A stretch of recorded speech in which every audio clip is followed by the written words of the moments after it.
Ya comienza Política Global por FM La Tribu.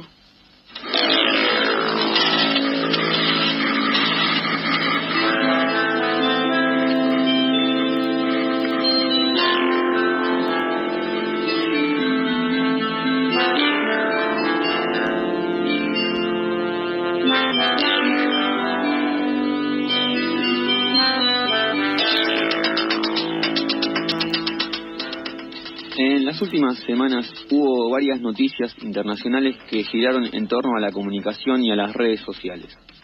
Destacan la detención del fundador y CEO de la plataforma Telegram, Pavel Durov, en París, un tema que estuvimos analizando acá en nuestra última emisión de Política Global. El bloqueo de Twitter en Brasil, la consecuente disputa del magnate Elon Musk con la justicia de ese país, y el arresto del periodista británico Richard Medhurst en Londres, algo que no estuvo muy presente en los medios internacionales, menos aquí en la Argentina, pero bueno, un periodista inglés de una posición muy crítica con el genocidio sionista allí en Gaza, que cuando, igual que Pavel Durov aterrizó en París, inmediatamente fue detenido. Este periodista, lo mismo sucedió en Londres, apenas aterrizó, lo detuvieron. Si bien cada uno de estos casos tiene ribetes propios y no cabría relacionarlos de manera directa entre sí, no son, y sin embargo, episodios aislados, sino que son parte de una ofensiva por parte de los estados y las élites globales por controlar los relatos en el debate público y establecer discursos dominantes. Esto es una realidad de perogrullo a esta altura, pero en el actual escenario global, las redes sociales se han convertido en una herramienta crucial en la disputa por el poder, la ideología y la hegemonía. Son instrumentos estratégicos que mediante misteriosos y espurios algoritmos moldean la percepción pública, la propaganda, el control ideológico. Está claramente de manifiesto la preocupación de las potencias por el acceso y el manejo de las comunicaciones cifradas. Este intento de controlar la información por parte de los gobiernos y de los estados, desde luego no es algo nuevo, no es un fenómeno novedoso, pero en esta era digital y con la expansión de las comunicaciones, que antes estaba más restringido a pequeños grupos mediáticos corporativos, era más fácil de controlar, ha exacerbado este afán de los gobiernos y de los estados y de las élites, y tal es así que la ciberesfera, como se conoce, es ahora un campo de batalla en el que también se libran las guerras, aunque claro, no mediante bombas y armamento, pero sí a través de fake news, desinformación, propaganda, verdades parciales, etcétera. Pueden ser estas redes sociales, estas herramientas de comunicación digital, instrumentalizadas para promover, por ejemplo, agendas políticas específicas, como en el caso de Elon Musk, que intenta favorecer al bolsonarismo en Brasil, o incluso ahora mismo a Donald Trump en Estados Unidos, quien ya le ofreció un cargo si llegara a ser electo nuevamente presidente de ese país ahora en las elecciones de noviembre. Entonces, las redes sociales, que en un principio se pensaba venían a garantizar una democratización de la comunicación, en realidad vemos que son controladas por un pequeño grupo de monopolios de la comunicación, como Google, Meta, y demás corporaciones mediáticas y de Internet, y pasan a formar parte de una superestructura dominante mediante la cual los estados capitalistas y las élites procuran mantener su dominio sobre las masas. La censura y el control sobre estas plataformas como YouTube, Instagram, Twitter o X, como se llame ahora, se está viendo de manera muy clara y evidente y son un ejemplo notorio de esto. Aquí no nos referimos desde luego a la censura de imágenes sensibles o inapropiadas, insultos, difamaciones, todo eso que por supuesto que hay que regularlo, sino eminentemente al debate público y a los discursos políticos. Ellos manejan los algoritmos y controlan los discursos. No se puede hablar de igualdad de condiciones. Si vos no invertís en publicidad, es muy difícil crecer en estas redes. Los que intentan realizar un microemprendimiento personal o arrancar con un pequeño negocio familiar o artesanal, con lo que sea, saben de lo que estamos hablando. Entonces ya desde el vamos, los grandes grupos económicos, las corporaciones, corren con una ventaja abismal por sobre el resto de toda la población, sobre todos nosotros. Ni que hablar de regímenes reaccionarios que con sus ejércitos de trolls, pagos y bots que tienen a disposición con las arcas del Estado, como el nefasto Milei, que los usufructúan, y tampoco podemos hablar entonces de una igualdad de condiciones. Es evidente entonces que se plantean interrogantes sobre cómo se ejerce el control de estos canales de comunicación, o mejor dicho, quién ejerce dicho control, porque en manos de los monopolios digitales y de los estados capitalistas ya sabemos que defenderán determinados intereses que son los suyos propios. Pero para que sea verdaderamente democrático y progresista, debería estar en manos de los trabajadores y de las comunidades, que obviamente los pondrían en función de sus propios intereses. Y eso necesariamente conllevaría a una crítica feroz al orden vigente y a la necesidad imperiosa de suplantarlo. En definitiva, consecuentemente con el sistema imperante, actualmente el manejo y el control de estos medios masivos de comunicación está en una determinada clase y el aparato represivo que lo representa, que es decir, el Estado burgués y sus instituciones. Por eso hay que destacar el rol de los medios alternativos y comunitarios, como esta radio La Tribu, como una forma más que tenemos los de abajo, los oprimidos de este sistema, para alzar la voz por un verdadero cambio. Para lo demás ya están los Lanata, los Feynman, los Víctor Hugo Morales, los Jonathan Viale, Roberto Navarro y bueno, todos esos que ustedes ya conocen.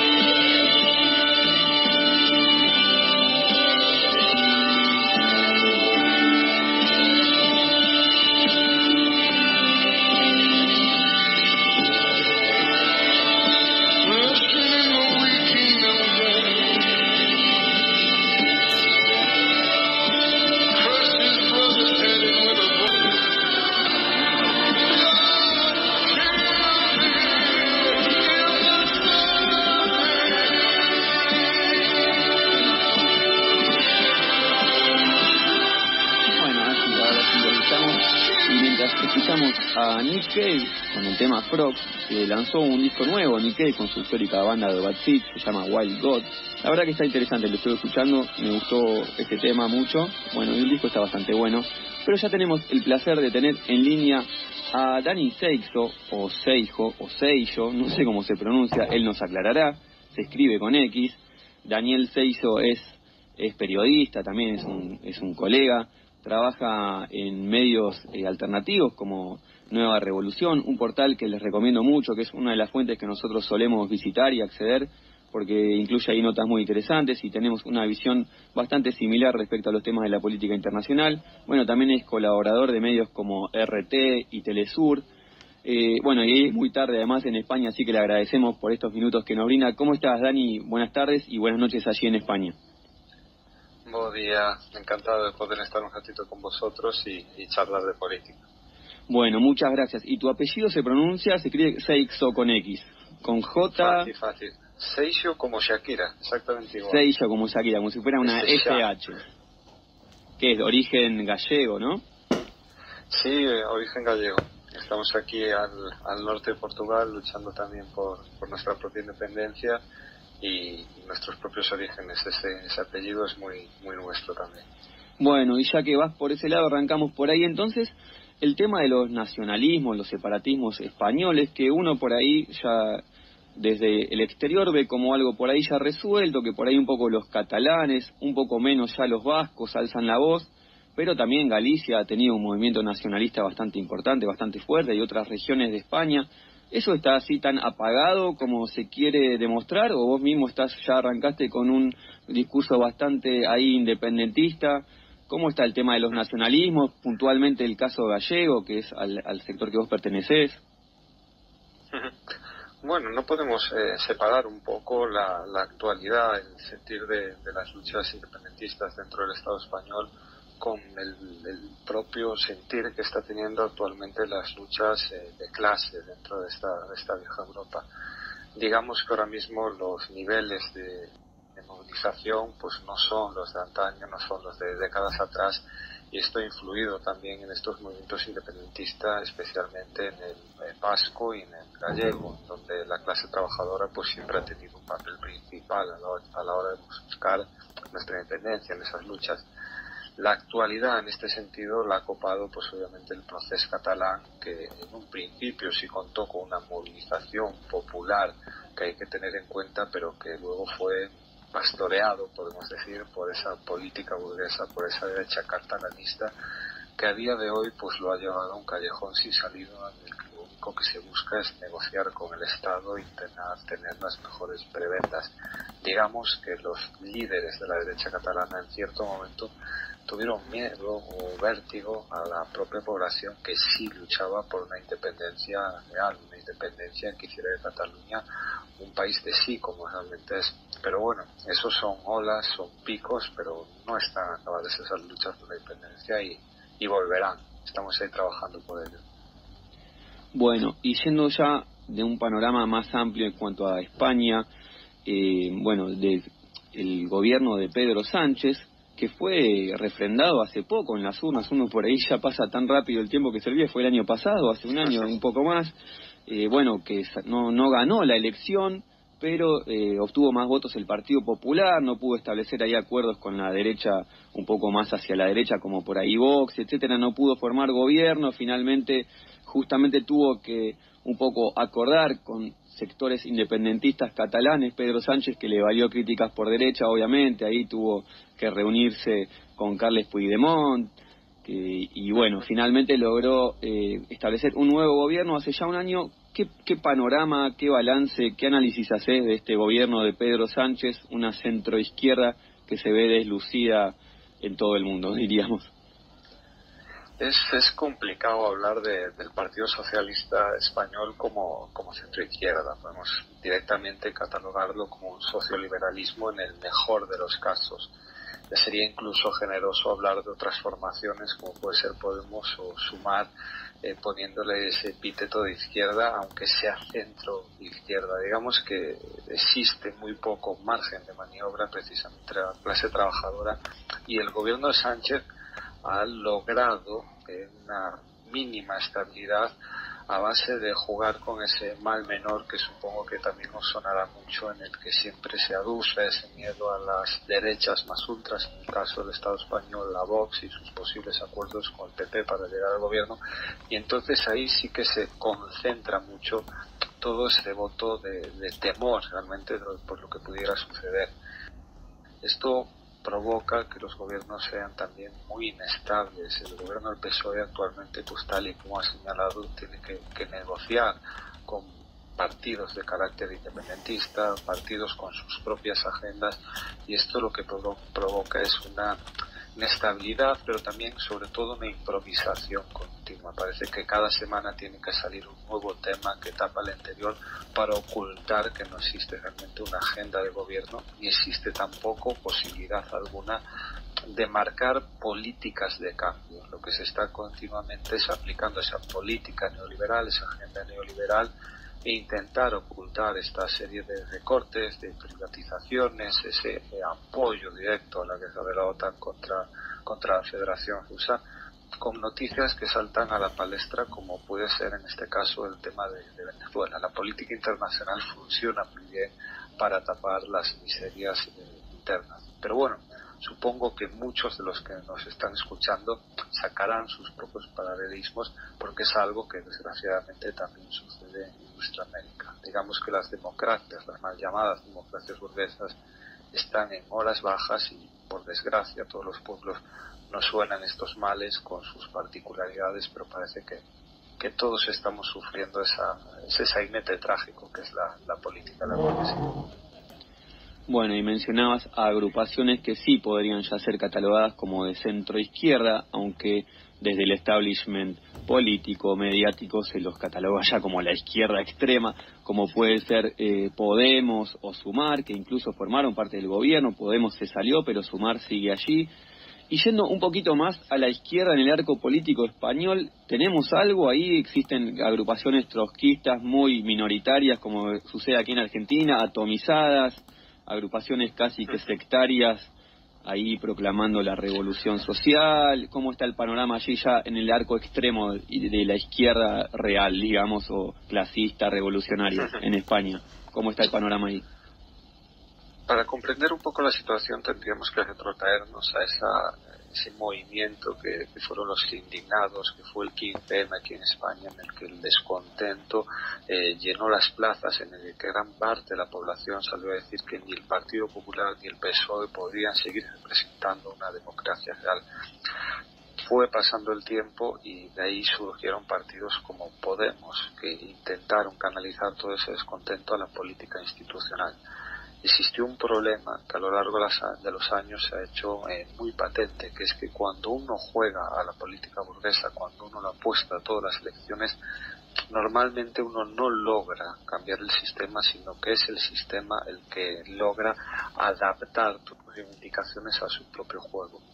A día de hoy Podemos está en una minoría muy obvia, digamos, que no tiene ya ningún tipo de papel real en las instituciones, y fuera de las instituciones siempre ha carecido de base social. No fueron capaces de lograr una militancia activa. Es cierto que líderes como Pablo Iglesias o el propio Juan Carlos Monedero son muy visibles mediáticamente, pero no representan realmente a ningún sector de la población. Son, digamos, casi estos influencers políticos de nuevo cuño en esta época posmoderna que nos ha tocado vivir. Sumar viene a ser, digamos, que ya el invento sobre el invento, viene a ser una formación que intenta apuntalar a la izquierda más díscola para que siga apoyando al Partido Socialista. No existe ninguna esperanza de cambio en formaciones de ese tipo. Y ya analizando lo que sería una izquierda más de carácter revolucionario, una izquierda transformadora, tendríamos que señalar directamente a BNG, Galiza, exactamente de eso estoy hablando, una formación que si bien no tiene un carácter profundamente marxista, sí que funciona como un frente amplio en el que partidos como la UPG, la Unión do Pobo Galego, se reivindican activamente como comunistas y antiimperialistas, con un marcado compromiso internacionalista en apoyo a causas, por ejemplo, como la Palestina, la Mapuche, todas esas causas de liberación que todos los que caminamos en esa senda reconocemos como propias. En Euskal Herria también existe una izquierda abertzale que luego del abandono de las armas lentas pues se encuentra un poco a la deriva intentando reorganizarse, pero que existe una militancia activa que sin duda saldrá de este embrollo con más fuerza.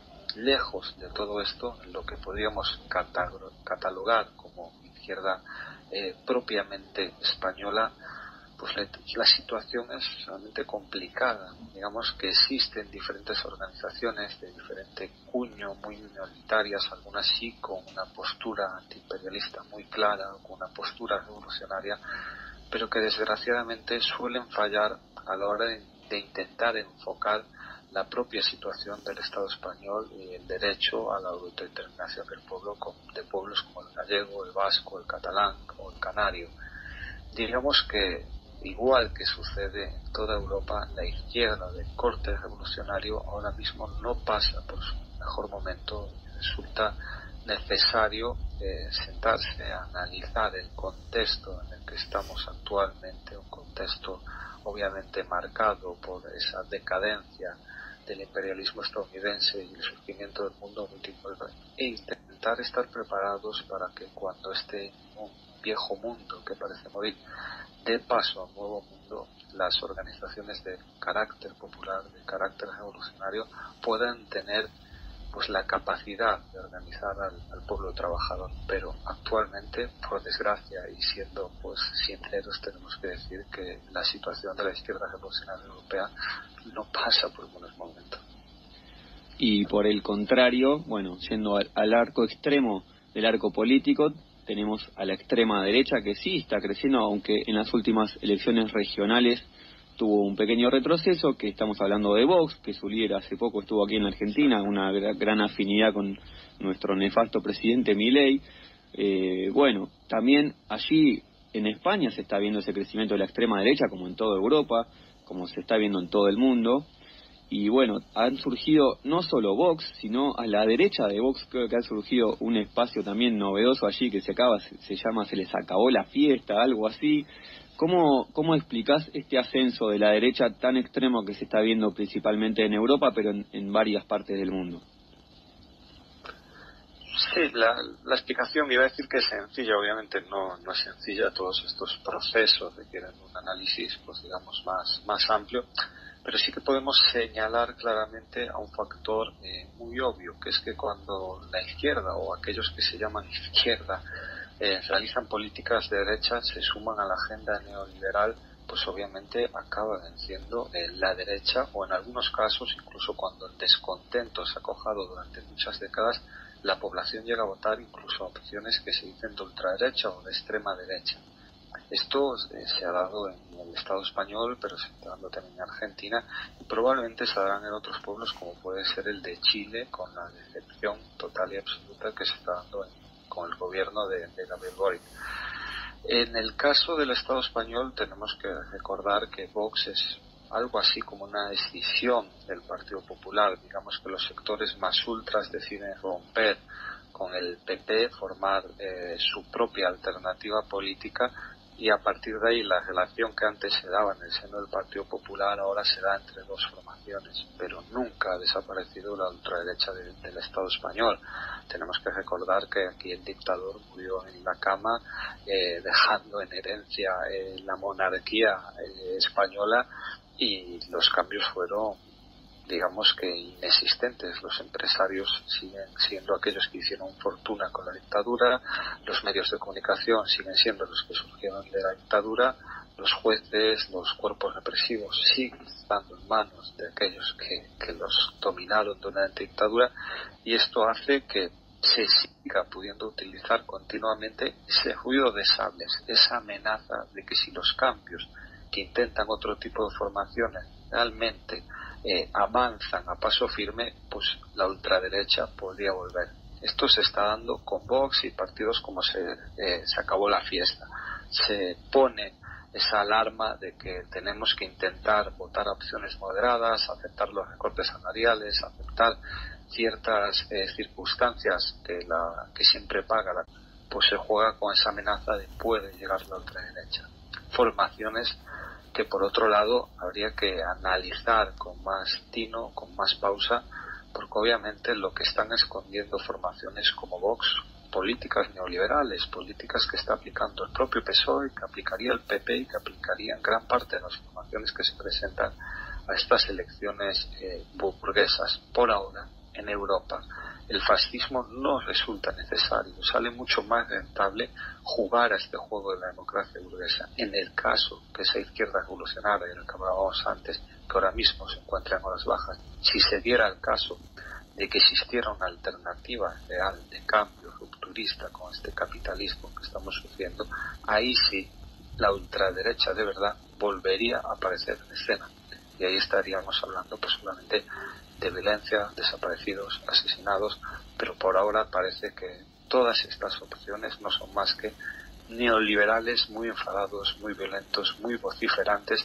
pero es simplemente un aviso para navegantes.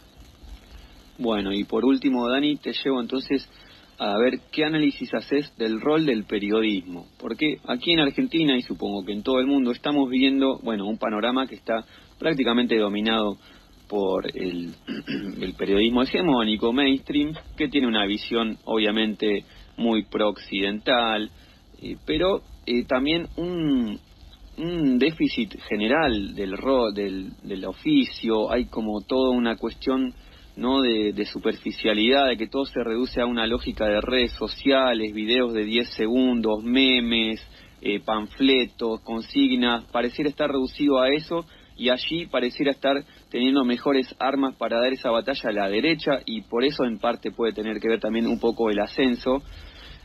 ¿Cómo ves, cómo está el panorama allí en España? ¿Cómo es el tema del rol del periodismo en general, que me parece que está haciendo un papel bastante decadente, uno observando los medios internacionales en general? Sin duda alguna, el periodismo también está pasando por horas bajas, no solo en España, sino en toda Europa. Tenemos que recordar que cuando comienza la operación especial rusa en Ucrania, aquí se prohíben medios como RT, pero mucho antes, bajo ese paraguas de la llamada ley antiterrorista, en el Estado español se habían prohibido diarios como EGI, un diario de la izquierda Abertzale que fue totalmente asaltado por las fuerzas represivas del Estado español. Esto viene ya de lejos. La censura se lleva aplicando mucho tiempo contra todos aquellos periodistas que realmente ejercen el oficio, que no funcionan como meros títeres o mercenarios de los intereses de la burguesía. Lo único que ahora estamos viendo es un recrudecimiento del macartismo, de ese intentar perseguir y señalar a todos aquellos que tienen una voz discordante, especialmente contra la guerra de la OTAN contra Rusia y obviamente prolongada también contra China en el tiempo, o contra el genocidio sionista que se está cometiendo en Palestina. Todos los que se atreven a opinar diferente son señalados, son perseguidos, y en esto juega un papel muy importante pues los medios del régimen, los medios privados de la burguesía. Ahí las voces son una voz única. Vivimos una especie de gran hermano en donde si uno quiere trabajar en esos medios, que obviamente son los que tienen la capacidad económica, sabe lo que tiene que opinar. Hasta hace bien poco uno diría que la censura no se aplica tanto como un intentar señalar lo que uno tiene que decir, sino que aquí en el Estado español lo que funciona es que si tú tienes una voz diferente a la que impone la prensa generalista, pues sabes que no vas a poder vender tu trabajo, no vas a ser contratado en medios de comunicación, y por tanto muchos periodistas aplican una autocensura, que al final es la peor de las censuras. Ante esto, lo que ha surgido es una red muy interesante de medios de comunicación alternativos, de proyectos populares, de guerrilla comunicacional, como la propia Nueva Revolución, antiimperialistas, como muchos medios de comunicación que están dando realmente la cara. El problema también son las redes sociales. Tenemos que señalar que las redes sociales son empresas privadas en manos de intereses de burgueses que saben reaccionar ante lo que pasa en el mundo para intentar canalizar la opinión pública. Lo hemos visto recientemente en Venezuela con ese injerencismo total y absoluto del dueño del antiguo Twitter, Elon Musk. Aquí lo que tenemos que preguntarnos es cómo cambiar todo este panorama. Pues la respuesta es sumamente complicada de aplicar, pero muy fácil de identificar. Tenemos que crear redes sociales propias, tenemos que tejer redes también entre los diferentes medios de comunicación alternativos, dar voz a quienes sabemos que están ejerciendo un periodismo real y sincero, como Bruno Carvalho en Portugal, como compañeros aquí en el Estado español, como Pablo González, que se jugó directamente el tipo para poder informar con una voz independiente.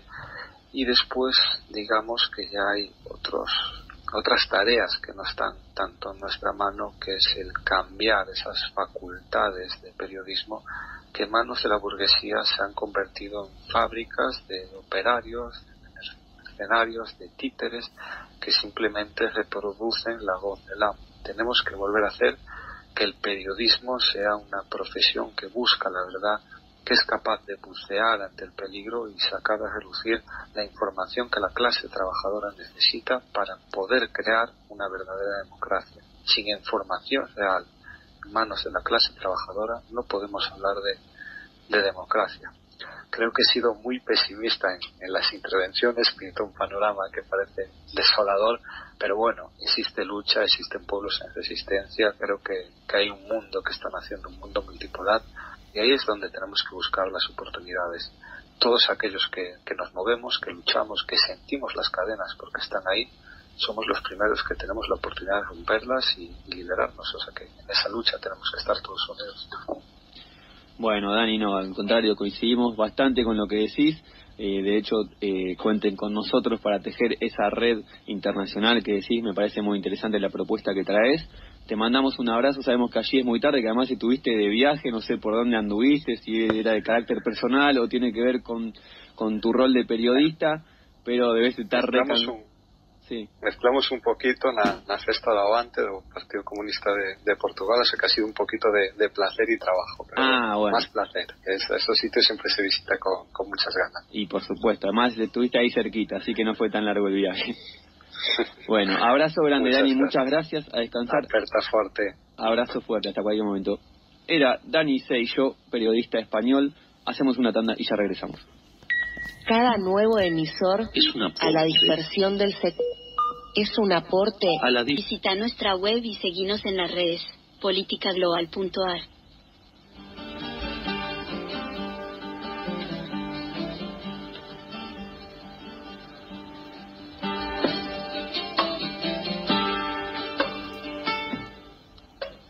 Tenemos que ir a Medio Oriente porque nuevamente hay novedades allí en este genocidio sionista que se está llevando a cabo en Gaza. Fueron ataques de Israel contra Siria, en este caso, fueron ayer, domingo, y han dejado un saldo de 18 víctimas, según reportan varios medios. El ejército israelí no emitió oficialmente ningún comunicado al respecto, pero bueno, ya el gobierno sirio denunció que los ataques provinieron de Israel. Supuestamente los blancos fueron centros de investigaciones científicos, donde aparentemente, bueno, Israel, si bien en este caso todavía no emitió oficialmente ningún comunicado, sí las autoridades de ese país, de manera genérica en general, ha habido varios ataques en territorio sirio por parte de Israel, argumentan que actúan para evitar el establecimiento de bases iraníes en ese país. Bueno, suelen tomar como blanco centros de investigación científico, instalaciones del ejército sirio. Irán ya condenó firmemente este nuevo atentado israelí en territorio sirio, que bueno, además se sumó a una gran revuelta que hubo en Israel la semana pasada, y probablemente sepan, aparecieron 6 rehenes que estaban cautivos en manos de los milicianos de Hamás, aparecieron fallecidos en los túneles, fueron descubiertos por el ejército israelí. Eso provocó una ola de indignación en el pueblo israelí, que salió a pronunciarse en masa, reclamando la renuncia, de Benjamín Netanyahu, grandes movilizaciones en todo el territorio israelí, reclamando su renuncia, diciendo que no está haciendo nada para que vuelvan con vida esos rehenes israelíes que continúan en manos de Hamás. Eran unos 200, recordemos, todavía hay más de 100 que continúan cautivos. Bueno, una movilización principalmente en la capital, Tel Aviv, de 300.000 personas, pero también hubo manifestaciones en otras ciudades del país como Haifa, Beersheba, Rehovot, que fueron reprimidas por carros hidrantes por las fuerzas del orden israelíes. Los familiares de los rehenes que están en manos de Hamás fuertes críticas hicieron al presidente israelí Benjamín Netanyahu de que no está haciendo lo suficiente para llegar a un acuerdo con Hamás, para de esa forma recuperar a esos rehenes que continúan cautivos allí. Hay de hecho fuertes internas en el gobierno sionista a raíz de estos nuevos episodios que hubo de revueltas contra Benjamín Netanyahu. Obviamente no es la primera vez que sucede. Desde que se desató este genocidio el 7 de octubre pasado ha habido numerosas movilizaciones. De hecho, ya antes de que pasara esto, el pueblo israelí estaba en las calles reclamando en contra de una reforma judicial que pretendía establecer el gobierno de Netanyahu, un mecanismo de control sobre el poder judicial que intentaba establecer allí. Y posteriormente vino el ataque del 7 de octubre de Hamás y el genocidio. Ahí Netanyahu formó un gobierno de coalición en Israel que ya está mostrando fisuras. Hubo partidos que se fueron en desacuerdo con el manejo que está haciendo Netanyahu, que fue criticado por el propio presidente de Estados Unidos, Joe Biden, diciendo que no está haciendo lo suficiente para llegar a un acuerdo con Hamás. Netanyahu, recordemos que hay negociaciones allí en curso, principalmente a través de Egipto y Qatar, que están mediando para llegar a un acuerdo, pero Netanyahu pone condiciones, no quiere llegar a un acuerdo. Él sigue con su discurso de eliminar a Hamás, está boicoteando ahí todos los acuerdos. Hubo en la semana pasada, que hubo estas fuertes movilizaciones en Israel exigiendo su renuncia, también hubo un paro de varios gremios que lanzaron allí bancos, vuelos, aeropuertos, hospitales, transporte, fueron paralizados parcialmente. Incluso adhirió la patronal tecnológica a ese paro. Hubo fuertes movilizaciones en Israel de repudio al manejo que está haciendo Netanyahu de esta masacre que está llevando a cabo en Gaza. Y la semana pasada también hubo una incursión muy fuerte en Cisjordania. Recordemos que la zona en conflicto es la Franja de Gaza. Para quienes no siguen el programa habitualmente o no saben, la zona de conflicto es la Franja de Gaza, que es casi que una prisión a cielo abierto, es un territorio totalmente sitiado, alambrado. Y hay otra parte que está dividida de Gaza que se llama Cisjordania. Esos dos territorios separados entre sí forman el Estado palestino. Obviamente en Gaza se vive mucho peor, bajo un asedio permanente, totalmente militarizado y controlado, que allí está gobernado por Hamás, que es este grupo islámico fundamentalista.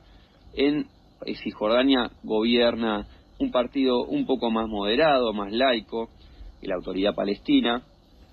Pero allí también la semana pasada hubo una incursión militar, que hubo decenas de víctimas, y se continúa con el plan sistemático de ocupación de colonos. Allí van ganando territorios, expulsando a los palestinos, construyendo ellos ahí viviendas para ocupar el territorio, que a largo plazo muchos sionistas lo plantean abiertamente, que es ocupar y anexionar Gaza y Cisjordania, erradicar el territorio palestino, que los palestinos se refugien en otros países árabes, en Jordania principalmente, donde ya hay muchos refugiados palestinos, pero a Líbano, Egipto, donde sea, y todo ese territorio que actualmente se conoce como Estado palestino, que son dos territorios relativamente pequeños, separados entre sí, que directamente desaparezca del mapa, desaparezcan los palestinos de allí y pase a formar todo parte del Estado de Israel. Es un objetivo que muchos sionistas ni siquiera lo esconden, lo plantean abiertamente, miembros del gobierno del presidente Benjamín Netanyahu. Bueno, ya van más de 40.000 víctimas palestinas desde el 7 de octubre pasado. En Cisjordania, las redadas que hubo de las tropas israelíes la semana pasada fueron las más graves desde 1967. Una situación catastrófica que se está viviendo a nivel humanitario en Gaza, bueno, poniendo trabas para el acceso de ayuda humanitaria, permitieron ahí vacunar contra la polio a los niños palestinos, pero todo así a regañadientes, dificultando el proceso. Están viviendo bajo un asedio permanente los palestinos ante el silencio internacional, un genocidio a cielo abierto que se está dando hace ya casi un año, y bajo el silencio y la complicidad internacional, principalmente, bueno, por supuesto, de Estados Unidos, que le brinda armamento para este genocidio a Israel. Y bueno, más allá de alguna otra crítica suave del presidente Joe Biden a Netanyahu, incluso están masacrando ciudadanos estadounidenses en Palestina y no hace nada Estados Unidos al respecto. La semana pasada, en esas redadas que hubo en Cisjordania, murió una ciudadana estadounidense de origen turco que estaba participando en una manifestación pacífica. Fue reprimida supuestamente, bueno, a todas luces aparentemente fue el ejército israelí, si bien no hubo tampoco confirmación oficial israelí al respecto, pero todos hablan de que fue víctima de un balazo de un soldado israelí. Una joven estadounidense de 26 años de origen turco que participaba en una manifestación contra la ocupación israelí de manera pacífica, y Estados Unidos tampoco hizo nada al respecto. Ya van varios ciudadanos estadounidenses que son asesinados a manos del ejército sionista y tampoco hace nada al respecto. Bueno, un genocidio a cielo abierto que se está desarrollando allí, y bueno, ante la complicidad y el silencio internacional, una vez más llamamos a la detención de este genocidio, a hacer un boicot a Israel, a exigir sanciones contra ese Estado, a cortar las importaciones, toda venta de cualquier producto a productos israelíes, para detener este genocidio También hubo novedades en Francia, que finalmente Macron, bueno, no sé si recordarán, aquí en el programa lo hemos tratado, hubo elecciones donde Emmanuel Macron convocó a elecciones parlamentarias anticipadas, que salió tercero en esa elección, un golpe muy duro que recibió, donde ganó esa elección parlamentaria una agrupación, una coalición de izquierda, de centro izquierda, que se llama Nuevo Frente Popular, que encabeza un partido que se llama Francia Insumisa, cuyo principal referente es Jean-Luc Mélenchon. Él ganó esas elecciones, por lo cual exigía que el nuevo primer ministro francés, a raíz de esta nueva correlación de fuerzas que existe en el Parlamento, fuera de su espacio político. Hubo ahí hace ya más de 2 meses que fueron estas elecciones, estaban negociando, bueno, no llegó a un acuerdo.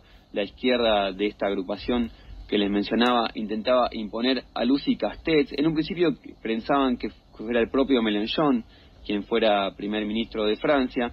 Bueno, obviamente Macron no lo admitió. Después pusieron una figura de una mujer más joven, Lucie Castex se llama, tampoco llegó a un acuerdo, con la extrema derecha de la formación política de Marine Le Pen, que es Agrupación Nacional, que intentaba imponer a Jordan Bardella para ese rol, tampoco llegó a un acuerdo.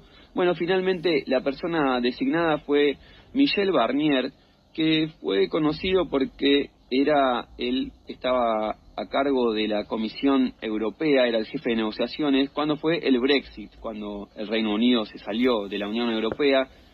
Fue quien estaba a cargo de esas negociaciones, allí cobró mayor notoriedad su figura. Es un personaje más bien conservador, es un señor de 73 años que ha tenido muchas funciones en el gobierno francés, también en organismos europeos, como en la Comisión Europea, cuando estuvo a cargo de la negociación de la salida del Reino Unido, por ejemplo, pero tiene una posición política más bien conservadora respecto a los programas económicos, respecto a la inmigración, por lo cual muchos denuncian que hubo en realidad un acuerdo tras bambalinas entre el presidente Emmanuel Macron y la líder de la extrema derecha Marine Le Pen para llegar a este acuerdo. Hubo una movilización también en Francia en repudio a este nuevo nombramiento por no designar allí en esa figura clave del gobierno francés, que para gobernar en coalición, a un representante de ese espacio político que ganó, de hecho, las elecciones que convocó Emmanuel Macron parlamentarias, sino que puso a dedo a un personaje más bien conservador y, según denuncian, tras haber acordado con la líder de la extrema derecha, Marine Le Pen. Nosotros ya estamos llegando al final, pero tenemos una nueva sección. Nuestro equipo de creativos, el equipo de producción se mató trabajando, se rompió la cabeza e idearon una nueva sección para despedirnos un poco más arriba. Acá me la paso hablando, analizando, haciendo un editorial al principio, pero como no estoy solo, no vayan a creer que yo estoy solo, acá hay todo un equipo numeroso de producción apoyando. Tenemos a Cami ahí en los controles, está Jessica García desde Colombia, que ya va a volver. El que sí ya no vuelve es, lamento decirles, Valentino Micheli, no puede seguir acompañándonos, así que estamos buscando reemplazo, está abierta la convocatoria, podemos hacer un casting en vivo, si hay periodistas internacionales dispuestos, ad honorem, no vayan a creer que ganamos plata con todo esto, pero bueno, también tenemos a nuestra locutora misteriosa colombiana, que se llama Tina, tiene nombre, no vamos a revelar el apellido para no quemar todo el misterio. Vamos a ver que nos presente esta nueva sección para despedirnos de Política Global. Hay cosas que pasan en el mundo que desafían toda lógica. Noticias tan bizarras que parecen sacadas de un guión de comedia, pero son reales. El mundo está loco. En Política Global repasamos el suceso más insólito de la semana.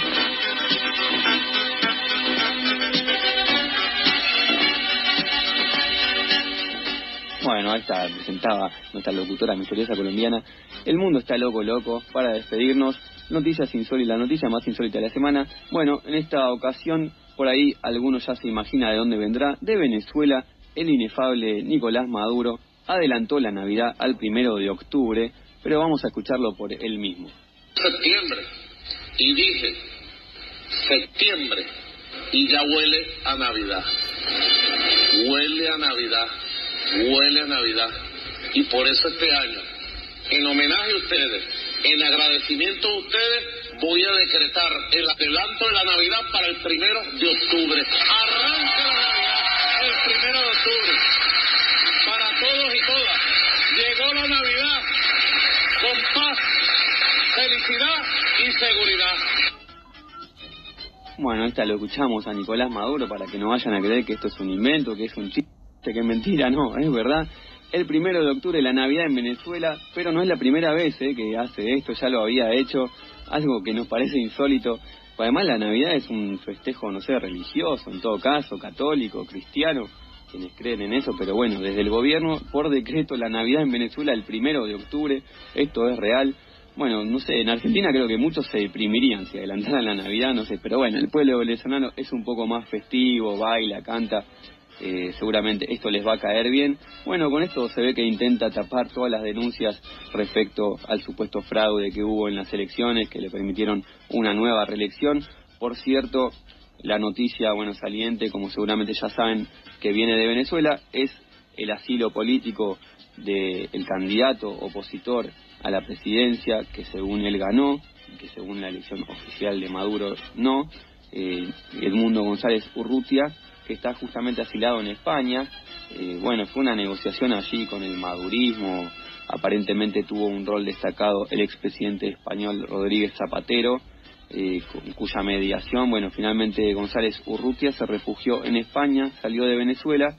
Muchas críticas opositoras diciendo que esto favorece al régimen de Maduro. María Corina Machado lo defendió, dijo que bueno, que en realidad corría en riesgo su libertad, su propia vida, su integridad física, así que bueno, dice que él va a seguir luchando desde allá y ella desde Venezuela para, bueno, imponer lo que según ellos fue el triunfo del propio Urrutia, que ahora se encuentra en España asilado. Bueno, nosotros desde aquí ya habíamos dicho que intuíamos que va a continuar el madurismo sin inconvenientes, y esto es una señal de ello. Ya parece difícil que desde España ahora se quiera regresar para imponer una supuesta presidencia que ganó. Parece ya todo muy tirado de los pelos.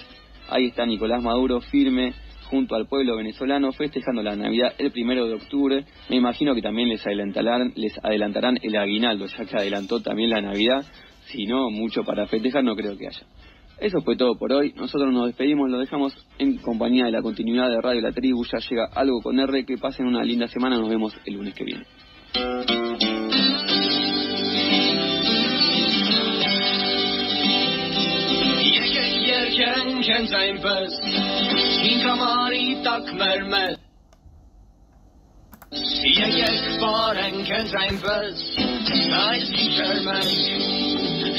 Shot them, cut them, puffel. Shot them.